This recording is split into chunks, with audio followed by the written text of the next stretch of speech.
I'm Janessa, 26 years old. I've been married to Steve, a year older than me, for 2 years. Steve works for the government, while I work part-time and am financially dependent on him. Our debts are limited to student loans and a car loan. From the start of our marriage, we wanted kids, but it always seemed financially challenging. With our student loans soon to be paid off, we started to think maybe we could afford it. One day, our home phone rang, and Steve answered. It seemed like it was my mother-in-law on the other end.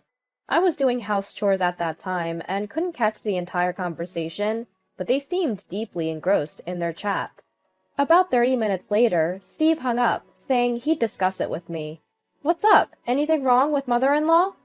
She said that Stella's wedding date is set. Stella is my sister-in-law.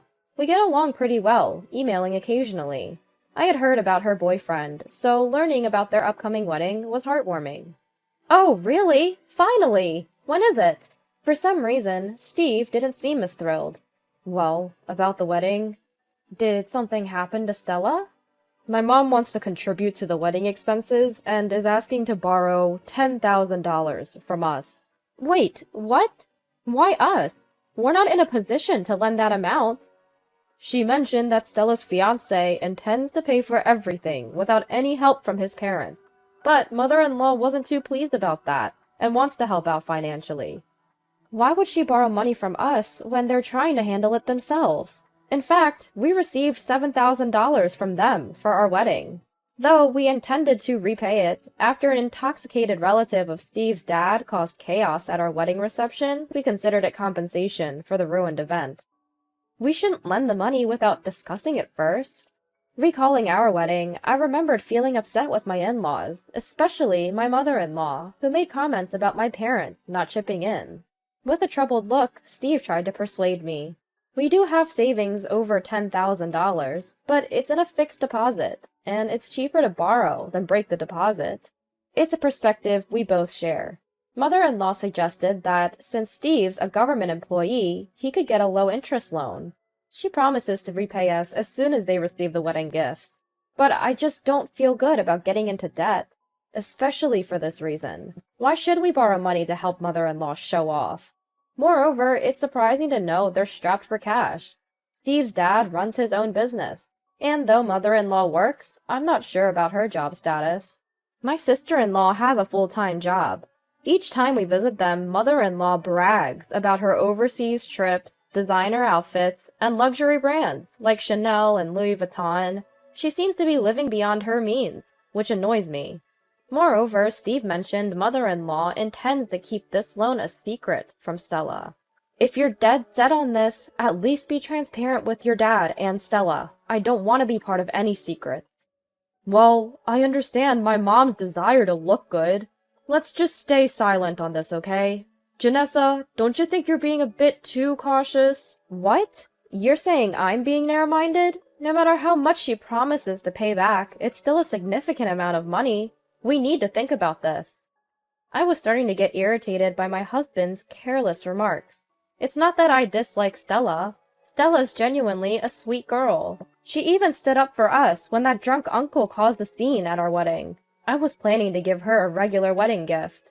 The last time we met, she happily mentioned, "With the wedding reception expenses saved up, we can even go on a honeymoon." The $10,000 seems more for my mother-in-law than for Stella, and that doesn't sit right with me. I get that my husband earns his money, but we kept discussing this for days. He thinks since we won't technically lose out, why not lend it?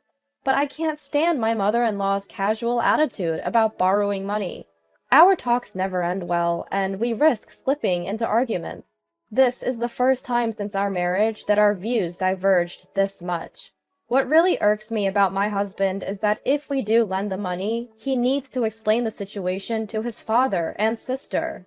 But he's clearly reluctant because he knows his mom will hassle him about keeping it a secret. She helped us out during our time, so what's the big deal about lending for a short period? For our wedding, my side and his side split the expenses. I used my savings and the cash gifts we received. His parents covered his portion and later gave them the cash gifts they received from his side. That difference came to about $7,000. It's not about being stingy. That's a burden Steve took on. How does this concern me? He either had no comeback or simply didn't want to argue any further. He went silent. We didn't conclude, and in the days that followed, he kept receiving calls and emails from his mother. Lately, he's been ignoring her calls. "I'm just tired of her constant nagging about money," he'd say, frowning. The more I see him like this, the more I feel it might be worth the $10,000 to cut ties with his family. Finally, on a day off, he decided to visit his parents and sort things out. I doubted he'd refuse, so I said, "If you do lend it, make sure to get a written agreement from her." He came back later that day, looking drained. I got him to sit up and asked how it went. Apparently, while this was my mother-in-law's idea, his dad was on board too. They feel obligated as parents to contribute to the wedding, but they genuinely don't have the money. So they see borrowing from him as a temporary solution, thinking there's no need to tell their daughter. "Why are you so fixated on this?" they'd asked, emphasizing they don't want their daughter's fiancé to find out. They fear it would tarnish their reputation, which makes me wonder what they think of us. Then, my sister-in-law had told me earlier she had saved up money, but it looks like expenses for the venue decorations, attire, and production costs were more than she'd anticipated. Apparently, she's running short. So, she seems to be telling my mother-in-law that she'll pay her back with the wedding gift money and is asking for a loan. I doubt Stella ever imagined her parents would be asking us for money. According to mother-in-law, the amount they're short by is exactly what they were thinking of borrowing from us, about $10,000.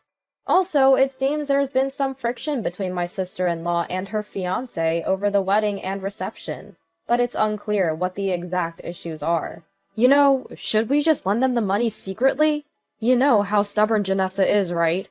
Wait, I told you I'm not okay with that. Did you not mention my conditions to mother-in-law and the others?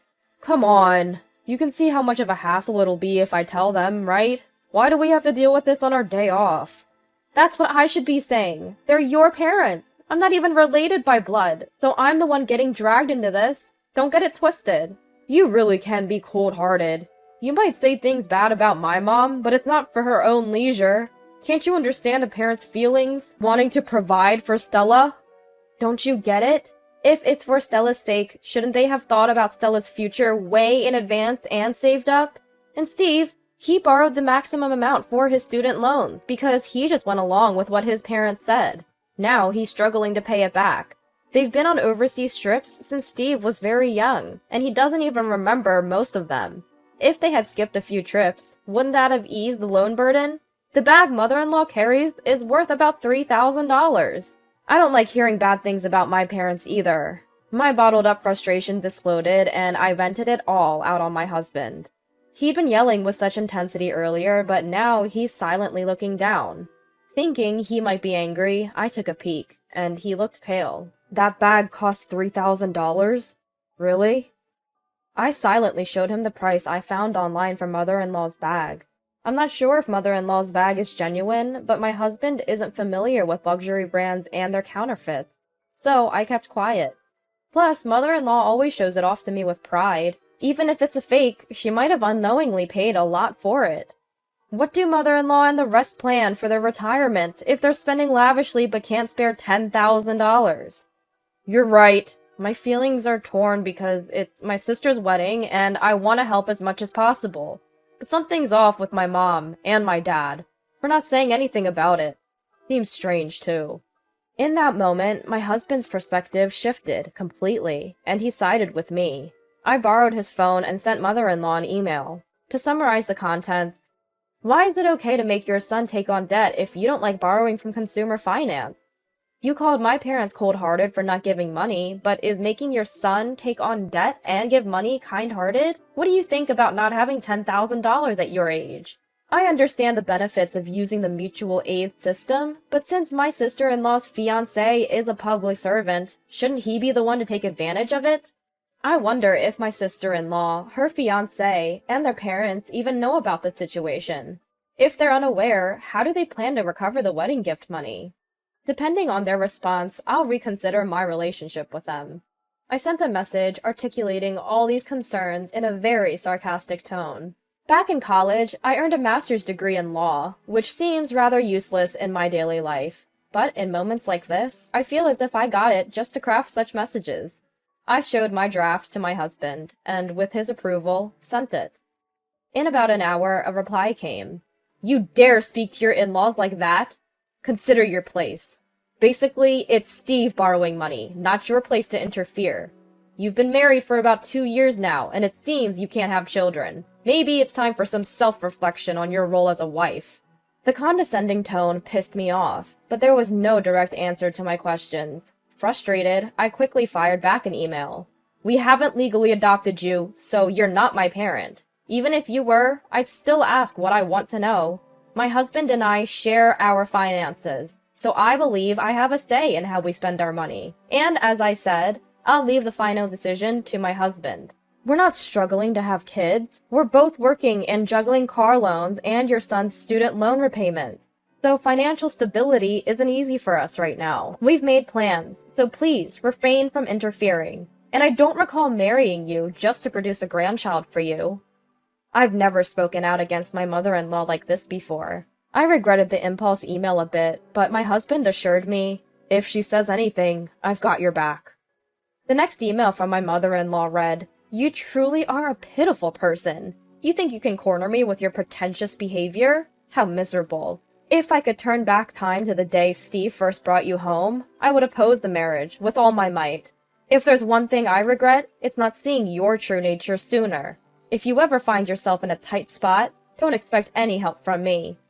Realizing that any reply would be met with more off-target remarks, I chose not to respond. However, my father-in-law, apparently having seen my email too, angrily called my husband. "That arrogant, uneducated little girl! She's not our daughter and we're not her parents! What was that email all about? Just because we've been polite, she thinks she can get carried away. Maybe it's because your story doesn't add up. Don't you think Mom's perspective is a bit off, Dad? I assumed your business was doing well, which is why Mom could afford all her luxuries. But now look where we are. Forget Stella's wedding costs. Shouldn't you two discuss your future plans more thoroughly? Otherwise, financial issues will just keep popping up. You're still under her influence, aren't you? Do you remember who raised you to be who you are today? Was it not me and your mother? You know, I only said it because I'm worried, right? We have our own lives to think about, and we can't always be there to help. If you're gonna act like this, Mom and Dad, we might not visit for a while." With that, he hung up with a puff. "I feel bad for dragging you into this. I never meant for you to turn against your parents like that." "No, it's okay. I grew up with them my whole life. There were things I didn't notice because I thought it was normal. It's good to have some clarity now. I'm sorry for dragging you into this mess." "It's alright, as long as you're okay." We decided there was no point in arguing anymore. The wedding was getting closer, and thinking about my sister-in-law, who had no idea and probably thought our parents would help, we decided to tell her privately. So I reached out to her to meet up. Turns out, she had no idea about any of this. I had no clue things were this way. I didn't know Mom was struggling financially. I mean, I thought she was a bit careless with money, but she works too. So I assumed she was just managing her spending money. I'm sorry to bring this up, especially with the wedding around the corner. But if you need it, we're willing to lend you the money directly. Just let us know." "No, that's too much. My husband hates debt, even the loan for the car we're using. He wanted to pay it off in full. If anything, we'll just get a loan. There's no need to borrow from you and Steve. We've had some disagreements about the wedding preparations lately, and if he found out about this, it'd just make things worse. Our budget is tight, but we'll try to make do, even if it means crafting things ourselves to save money. Well, if you need any help with things like a welcome sign or something, Steve and I can help out. Just ask." She thanked us, and despite not knowing about it before, deeply apologized for her mother's actions. It was tough to see her feel so guilty. As the wedding date neared, my mother-in-law contacted my husband. Apparently, she had said she might not attend our sister-in-law's wedding. I always wondered how my brother would explain to the relatives why she didn't attend. It would surely raise eyebrows. It's a shame because I was really looking forward to seeing my sister-in-law in her wedding dress. But I can't bring myself to apologize and go. It's just how it is. I'll ask to see the photos later on. A few months after that, we returned the $7,000 difference in wedding expenses to my mother-in-law and father-in-law. While our relationship hasn't ended completely, my husband, who often relocates for work, got assigned to a place far from his parents, so it's less likely we'll interact much anymore. On the wedding day, when my sister-in-law and her husband realized we weren't there, she confronted mother-in-law. She admitted she told us not to come. I'm not sure how the story got around, but her husband, who knew nothing about this until then, was furious. It seems he's developed quite a disdain for his in-laws. They always wanted the couple to live with them eventually. It's a sad outcome for them, but they brought it upon themselves. Looking back, maybe the reason they spent money recklessly, buying branded items and taking frequent trips abroad, was thinking they'd be supported if they lived with their son. Perhaps they borrowed money from us for the wedding expenses to keep up appearances, and told the fiancé to make sure he never found out. One day, when my husband and I were discussing this, my sister-in-law called me. "Stella? It's been a while. What's up?" "Hey, Janessa, long time no talk. I heard from my brother about your move. I wanted to send you a little something to celebrate. Is your current address still good?" "Aw, you don't have to do that. But thank you. We're moving in a few weeks, so this address is fine. I'll email you the new one later on." "Please do. You never know when a blessing will come, but we're hoping for one soon. As a seasoned mom, you'll have to share some tips with me." Yes, we were finally expecting a baby. Absolutely. Reach out if you need anything. I will. Take care. I don't have any siblings, so having such a sweet sister-in-law makes me feel truly blessed. With one more family member on the way, I touched my belly, feeling motivated for the future.